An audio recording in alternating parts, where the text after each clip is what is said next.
જીએસટીના ગૂંચવાડાઓમાંથી તમે કઈ રીતે ઉદ્યોગને બહાર કાઢ્યો એ સંસ્મરણોને આપણે તાજા કરીએ.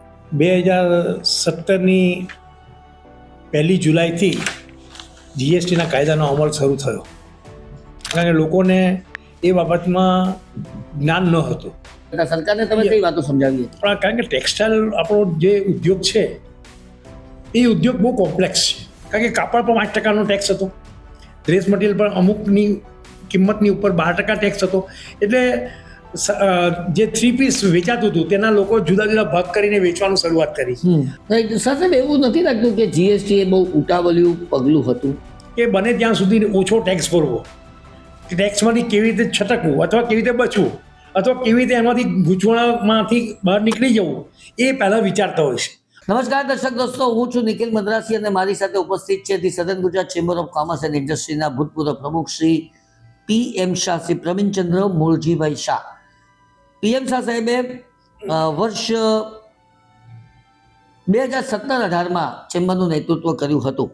તારીખ 18 મે 1948ના રોજ જન્મેલા, એટલે કે ભારતની આઝાદીના સમયે જન્મેલા PM શાહ સાહેબના વર્ષની અંદર તેમના તત્કાલીન પૂર્વ પ્રમુખ તરીકે શ્રી BS અગ્રવાલજીએ ભૂમિકા ભજવી હતી. ઉપપ્રમુખ તરીકે શ્રી હેતલભાઈ મહેતા, માનદ મંત્રી તરીકે દેવેશભાઈ પટેલ અને માનદ ખજાનચી તરીકે કેતનભાઈ દેસાઈએ પોતાની સેવાઓ આપી હતી. જીએસટી જેવી જટિલ કર વ્યવસ્થાને સરળ ભાષામાં સમજાવી, વેપારીઓને મૂંઝવણમાંથી બહાર લાવી અને ચેમ્બરમાં નાણાકીય શિસ્તનો મજબૂત પાયો નાખનાર વિશ્વાસપાત્ર નેતૃત્વ એટલે PM શાહ. મને બરાબર યાદ છે કે PM શાહ સાહેબના વર્ષની અંદર લગભગ જીએસટીનું અમલીકરણ શરૂ થયું હતું અને લગભગ આખું વર્ષ જીએસટી સંદર્ભના જ કાર્યક્રમો, જીએસટીના સંદર્ભની વિશિષ્ટ રજૂઆતો એ તેમના વર્ષની અંદર મુખ્ય ધ્યાનાકર્ષક કેન્દ્ર બની ચૂક્યા હતા.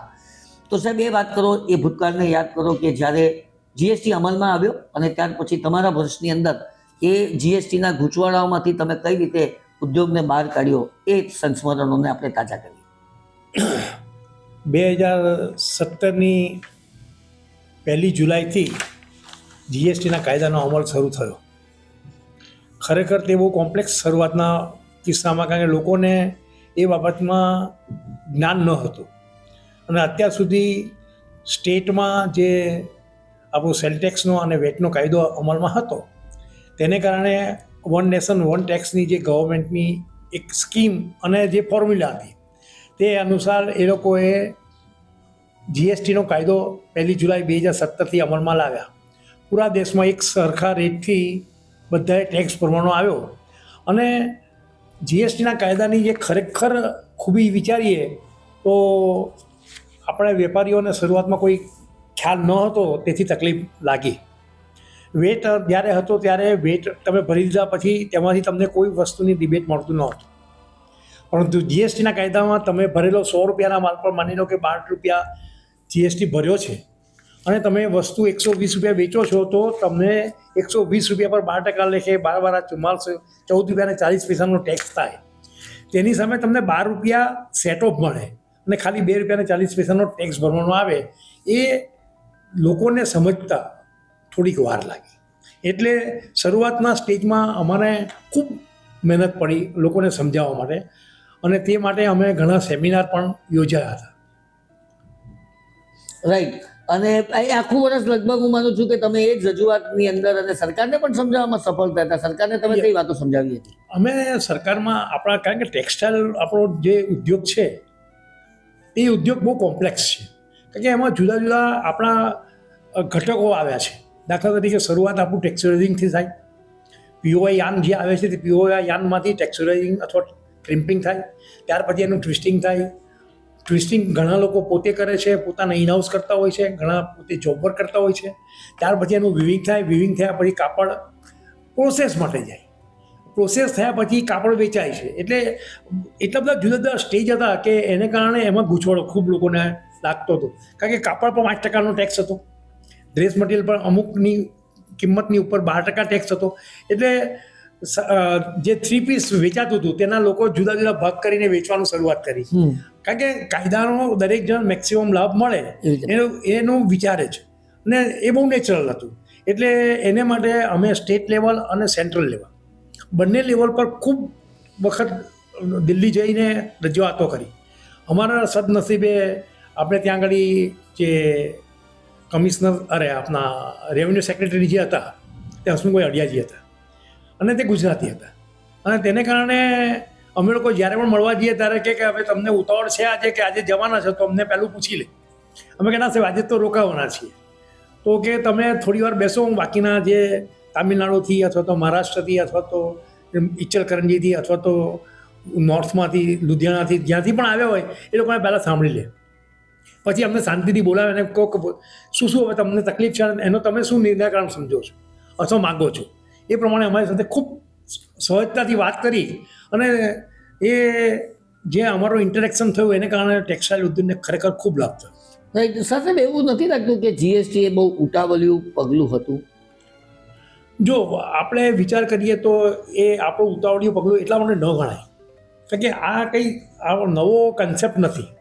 જ્યારે ચિદમ્બરમ નાણામંત્રી હતા ત્યારે પણ એમણે પણ આવું આ એક વન નેશન વન ટેક્સ માટેની વાત કરેલી હતી અને એનું અમલીકરણ કરવું કે નહીં કરવું એ બધાને ગૂંચવાડા પૂરતું એ લોકો, કારણ કે તે વખતે એટલી ક્લેરિટી નહીં આવી. આ વખતનામાં જો વિચારીએ તો ખરેખર ક્લેરિટી ઘણી સારી હતી.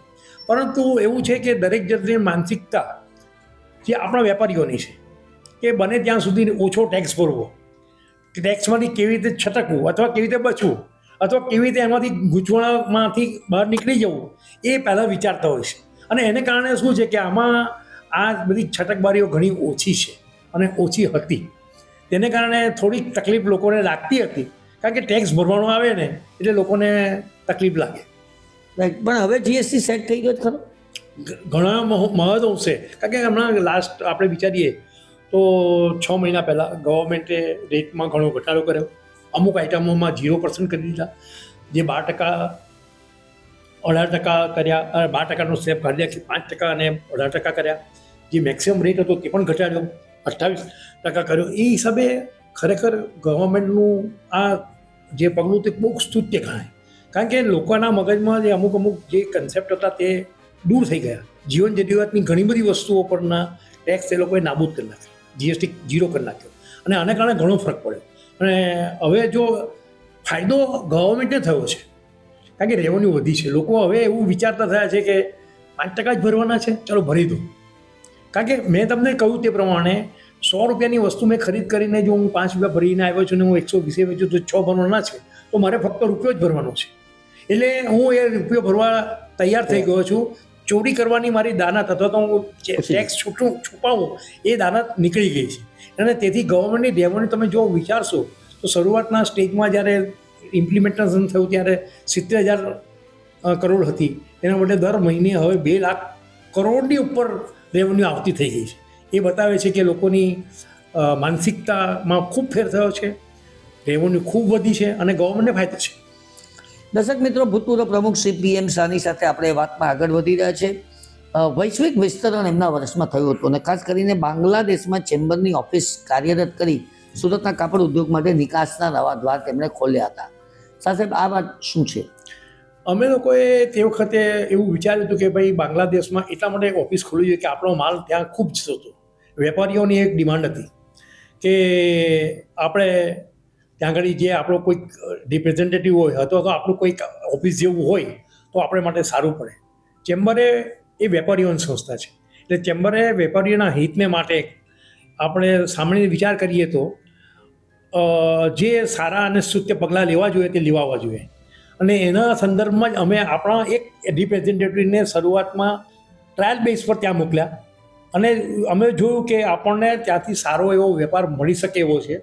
એટલે એમને આપણે પરમેનન્ટ નોકરીમાં રાખીને આપણે ચેમ્બર પગાર ચૂકવતી હતી અને ચેમ્બરે પગાર ચૂકવ્યા અને ત્યાં આગળ વેપારીઓને એમાંથી જે લાભ મળે એ માટેના પ્રયત્ન આપણે આદર્યા હતા. રાઈટ.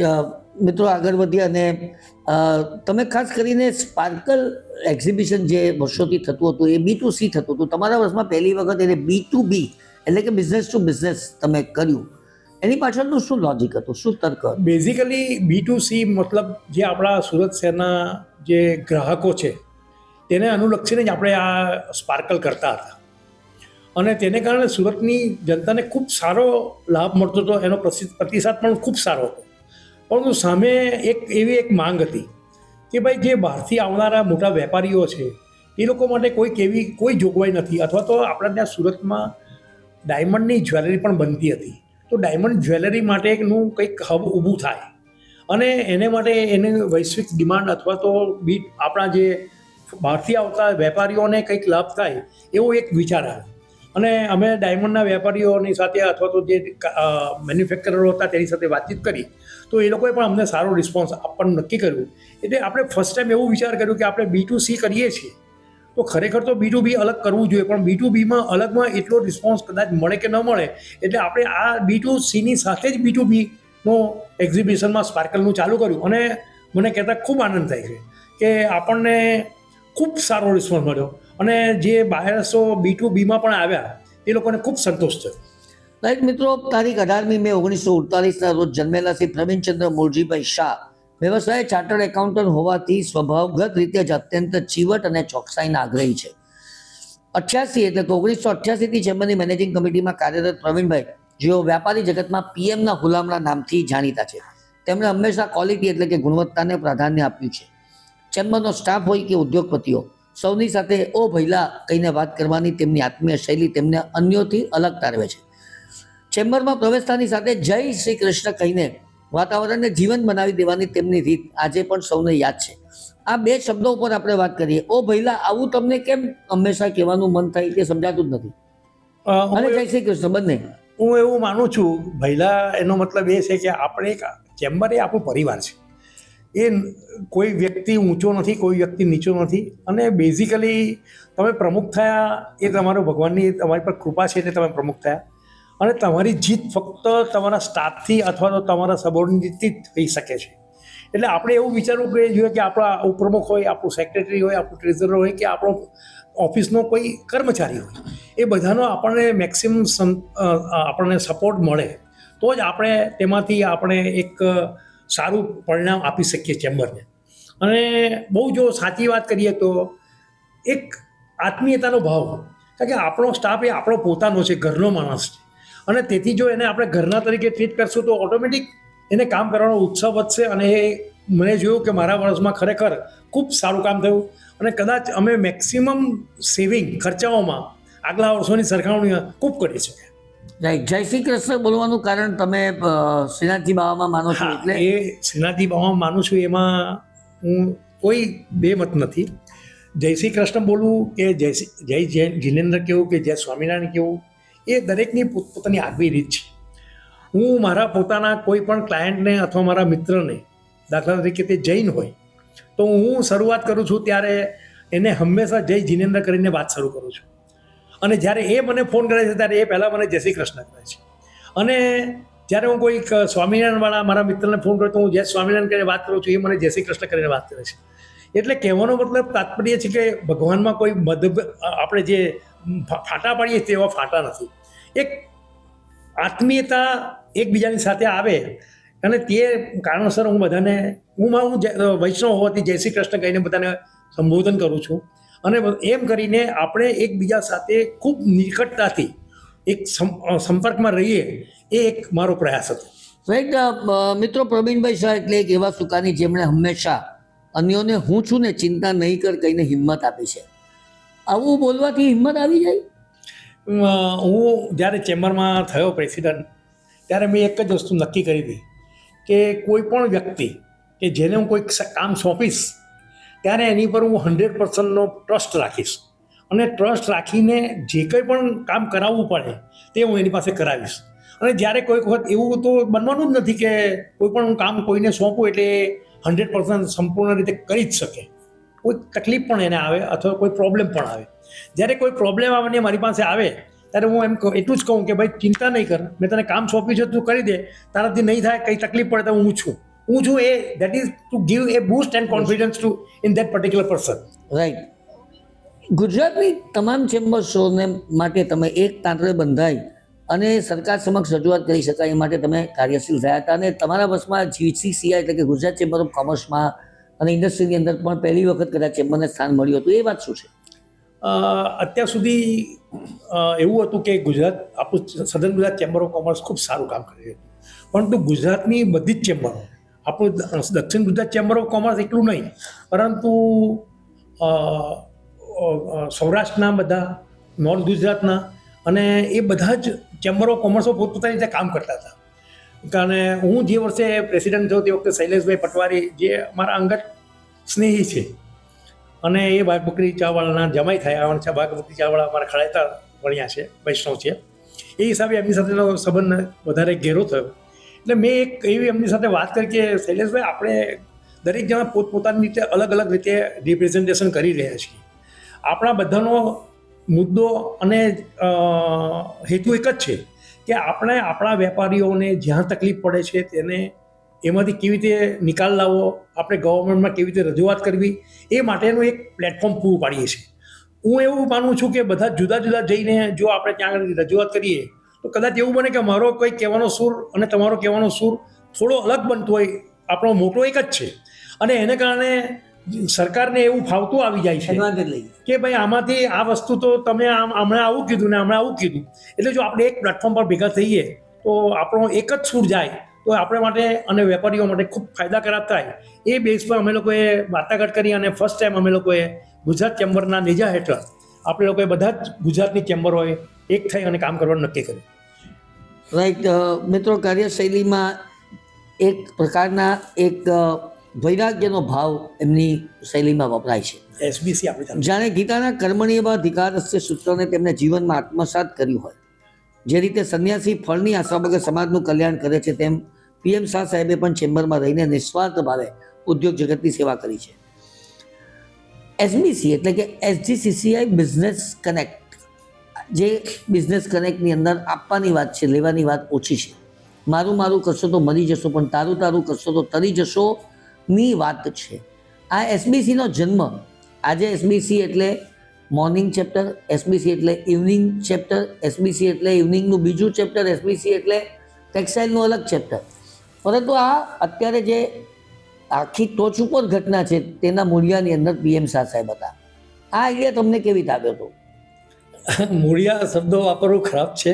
એનું કારણ છે, આપણે ચેમ્બરમાં જ્યારે આવ્યા ત્યારે એક જ વસ્તુનું નક્કી કર્યું હતું કે ભાઈ આપણે ઉદ્યોગ જગત માટે સારું કામ કરવું જોઈએ. એ લોકોને જે કંઈ તકલીફ પડતી હોય તેનું નિવારણ કરવું જોઈએ, એવું એક આપણો એક ધ્યેય હતો અને આપણો ચેમ્બરનો ધ્યેય જ છે. અને જ્યારે ચિરાગભાઈ દેસાઈ, આપણા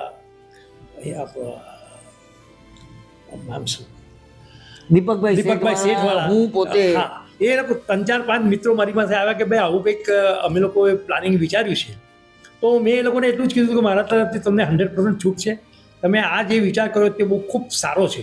કારણ કે ચેમ્બરની અંદરના જે ઇન્ડસ્ટ્રીયાલિસ્ટો છે તે એકબીજા સાથે જો કનેક્ટ થાય અને એકબીજાને જો ઇન્ટરનલ વેપાર પણ જો કરવાની તક મળે તો તેવા કિસ્સામાં નેચરલ છે કે આપણા ચેમ્બરના પ્લેટફોર્મ થકી એટલું બધું મોટું પ્લેટફોર્મ તમને મળે કે જેથી કરીને તમે તમારો ધંધો ઇન્ટરનલી અને બહાર પણ વિકસાવી શકો. એ લોકોનો કન્સેપ્ટ મને ખૂબ ગમી ગયો અને એટલે મેં કીધું કે આપણો બેઝિકલી મારા કોઈ આમાં વર્કમાં આવું કોઈ વસ્તુનો વિચાર હતો નહીં, પણ તમે જે વિચાર લાવ્યા છો તે ખૂબ સારો છે. એટલે ચેમ્બર તમારા વતી જે કંઈ પણ ખર્ચ કરવાનો હશે એ કરવા માટે તૈયાર છે, તમે આગળ વધો. એક મારો એક બહુ મને ખૂબ સારો કન્સેપ્ટ લાગ્યો એટલે મેં એને વધારી લીધો.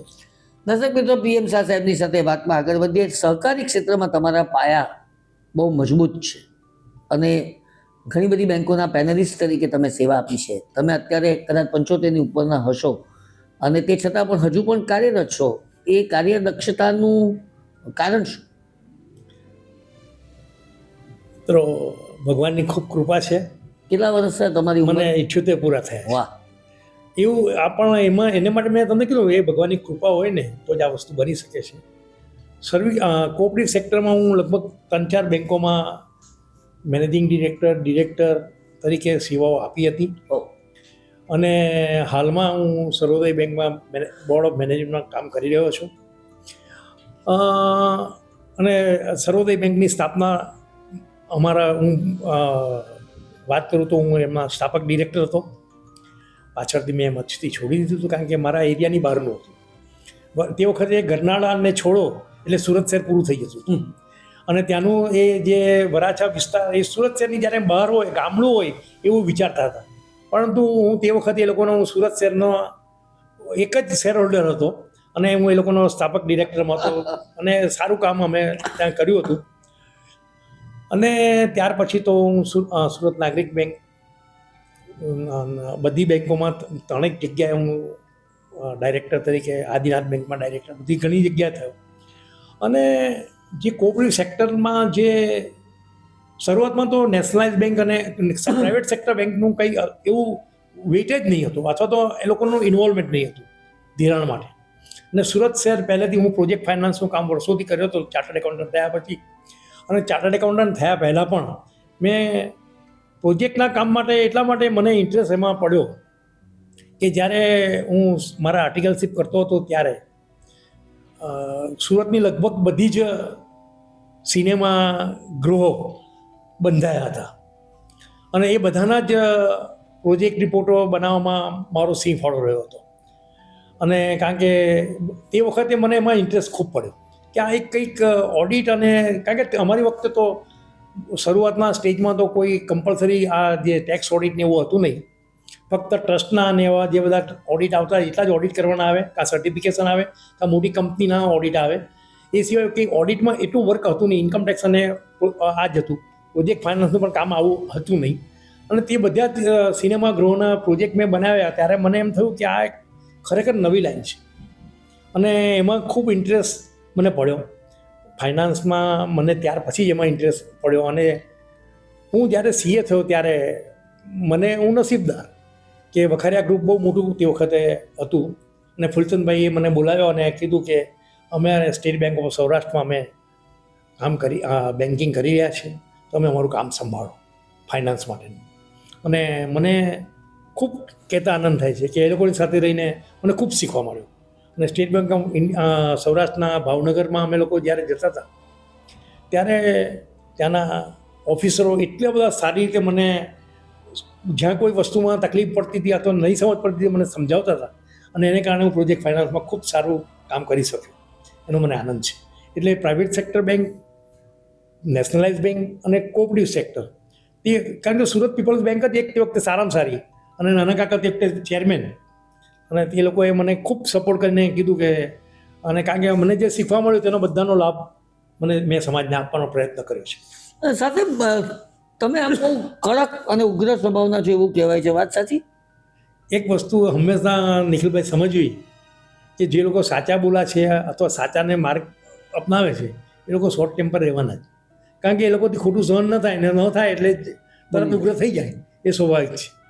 એટલે સ્વભાવગત રીતે હું ગુસ્સાવાળો છું એવું નથી, પણ જ્યારે કોઈ વસ્તુ ખોટી થતી હોય ત્યારે નેચરલી, કારણ કે આપણો સ્વભાવ નથી કે કોઈ વસ્તુ ખોટી કરવી અથવા કરાવવી, તેવા કિસ્સામાં ખોટું થતું જોઈએ એટલે આપણો સ્વભાવ જે છે તે અકળાઈ જાય, અને અકળાય એટલે એ બહાર નીકળે ત્યારે ગુસ્સો આવે, એવું જ થાય. રાઈટ. હજુ બી તમે મૂળ સુરતીની માફક બપોરે ઊંઘવાનું પસંદ કરો છો. આવા પ્રગતિશીલ જમાનાની અંદર બપોરે ઊંઘી જવું એ કંઈ બહુ બેસતું નથી. તમારી વાત સાથે હું 100% સહમત છું. પરંતુ મેં તમને કહ્યું ને કે મેં મારા સીએ થયા પછી વધારે ફોકસ મારો પ્રોજેક્ટ ફાઇનાન્સમાં કર્યું. અને તે વખતે કોઈ આવું કોમ્પ્યુટર હતા નહીં, તો બધું જાતે કરવું પડતું હતું. હું દરરોજ સવારે 4 વાગે ઉઠીને મારું કામ સ્ટાર્ટ કરી દેતો હતો. બધું હાથથી લખવાનું, પ્રોજેક્ટ માટેના જે બધા આંકડાઓ બધા કરવાના, તે મગજ જેટલું શાંતિથી આપણે કામ કરી શકીએ એટલે હું વહેલો 4 વાગે દરરોજ ઉઠીને મારું કામમાં લાગતો હતો. અને તેથી નેચરલી કે પેલો 4 વાગે ઉઠેલો હોઈએ એટલે બપોરના થોડોક રેસ્ટ, એક સ્નેપ લેવાનું મન થાય. અને બીજું, અમે લોકો મૂળ વેપારી, અમારી ચૌટા બજારમાં દુકાન નથી, ગોપાલ ટી ડેપો કરીને મારા બાપુજીની ચા ખાંડની દુકાન હતી. અને તે વખતે જમીને થોડો આરામ કરવાની એ પણ ટેવ હતી. અને આ વહેલા ઉઠવાને કારણે એક ટેવ પડી છે, આજ દિન સુધી ચાલુ છે. જ્યારે હું ચેમ્બરમાં પ્રમુખ હતો ત્યારે પણ નક્કી જ હતું કે બપોરનું સૂઈ જાઉં. તો આટલી બધી નિખાલસ ચર્ચાની સાથે પીએમ સાહેબનો સાથેનો આ જે એપિસોડ છે તેના પર વિરામ આપવાનું પસંદ કરીએ. પીએમ સાહેબ એક એવા પ્રજ્ઞાવાન નેતા જેમણે આંકડાઓની શુષ્ક દુનિયામાં આત્મીયતાના રંગો પૂરીને સુરતના વ્યાપાર જગતને જટિલતાઓમાંથી માર્ગ દેખાડ્યો. તમારા પરિવારની અંદર કોણ કોણ? મારે એક દીકરો છે, હાર્દિક શાહ. એ જીએસટીમાં ખૂબ સારું કામ કરી રહ્યો છે, ખૂબ હોશિયાર છે. અને કદાચ હું એવું માનું છું કે મારા કરતાં પણ વધારે સારું નામ અને દામ એ બંને કમાય છે. એનો દીકરો છે, એના મારી દીકરી છે એ અમેરિકા છે અને હાલમાં એ એક મોટી કંપનીમાં ફાઇનાન્સમાં વપરાર કરી રહી છે. અમારા જમાઈ છે તે સોફ્ટવેર એન્જિનિયર છે અને પરિવાર ખૂબ સુખી છે. એની દીકરી છે ડૉક્ટર થઈ ગઈ છે. એનો દીકરો છે એ એરોનોટિક એન્જિનિયર છે અને બોઈંગ કંપનીમાં નોકરી કરે છે. અને હાર્દિકભાઈના સંતાનો? હાર્દિકભાઈના 2 સંતાનો છે. એક હર્ષિલ છે, એ CA ફાઇનલ ઇન્ટર અને ફાઉન્ડેશન ફર્સ્ટ ટ્રાયલ પાસ થઈ, હવે 2027 મેમાં ફાઇનલની એક્ઝામ આપશે. વાવ. અને એને ઇન્ડસ્ટ્રીનો બહુ શોખ છે, એટલે હાલમાં એક નવી ઇન્ડસ્ટ્રી માટે એ આગળ વધી રહ્યો છે. અને જેવું એ મશીન એ લોકો ફોરેનથી ઇમ્પોર્ટ કરે છે 5 કરોડ રૂપિયાનું, અને એમાં એ લોકો આગળ વધી રહ્યા છે. થોડી જ્યારે એનું બરાબર મટીરિયલાઇઝ થશે પછી વાત કરું તો એ સારું લાગે. અત્યારના બીજો સંતાન કોણ? બીજો સન છે તે ફાઉન્ડેશનની એક્ઝામ હવે આપવાનો છે હમણાં મેમાં, અને એવું માનું છું એટલે બધા જ સીએ ટૂંકમાં. CA એટલે હવે એવું છે કે મેં મારા દીકરાને બહુ બ્રિલિયન્ટ હતો, એટલે એ હાર્દિક એટલે એ ડાક્ટર એન્ડમાં જવા માંગતો હતો. એટલે મેં ફક્ત એટલું જ કીધું, કારણ કે હું પણ બહુ જ બ્રિલિયન્ટ હતો ભણવામાં, પરંતુ મારા હાથના જન્મથી જમણા હાથમાં ફિંગર ન હોવાથી ડાક્ટર તરીકે જવામાં મારે માટે તકલીફ હતી. એટલે તે વખતે CA બહુ ઓછા કરતા અને મેં CA કરેલું. મેં મારા દીકરાને ખાલી એટલું જ સમજાવ્યું કે ભાઈ તું ભણશે, ડાક્ટર થશે તો મને આનંદ થશે, પરંતુ તું ડાક્ટર થશે એટલે તારે 0થી સ્ટાર્ટ કરવું પડશે, મારે 0 થવું પડશે. એટલે બેટર એ કે તું જો CA થાય તો સારું. એટલે એને સાયન્સ લાઈન છોડીને કોમર્સ લાઈનમાં આવી ગયો હતો. અને મારા દીકરાઓને પણ મેં કીધું ભાઈ અમે લોકો ખૂબ મહેનત કરી છે, તો જ્યારે ઝાડ મોટું થઈ ગયું છે તો એના વૃક્ષ પરથી જે ફળો મળે તેનો લાભ તમે લો તો સારું છે. Very good. તો પ્રવીણભાઈની કાર્યનિષ્ઠા અને તેમની ઓ ભૈલાવાળી મૈત્રીભરી કાર્યશૈલી સદાય પ્રેરણારૂપ બની રહેશે, એવી જ હાર્દિક અભ્યર્થનાની સાથે આપ ખૂબ લાંબુ જીવન જીવો એવી શુભકામનાઓ. ધન્યવાદ. આ હતા શ્રી PM શાહ, ચેમ્બરના ભૂતપૂર્વ પ્રમુખ શ્રી. પોતાના બીજા થેન્ક યુ વેરી મચ. તમારો ખૂબ આભાર નિખિલભાઈ. તમે ખૂબ તમારી પાસે મારે એટલું તો સમજવું જ પડશે કે તમે કોઈને પણ કંઈ વાત જાણી લેવી હોય એની ઇન્ટરનલ, તો તે તમારી પાસેથી શીખવું પડે. Thank you. આભાર.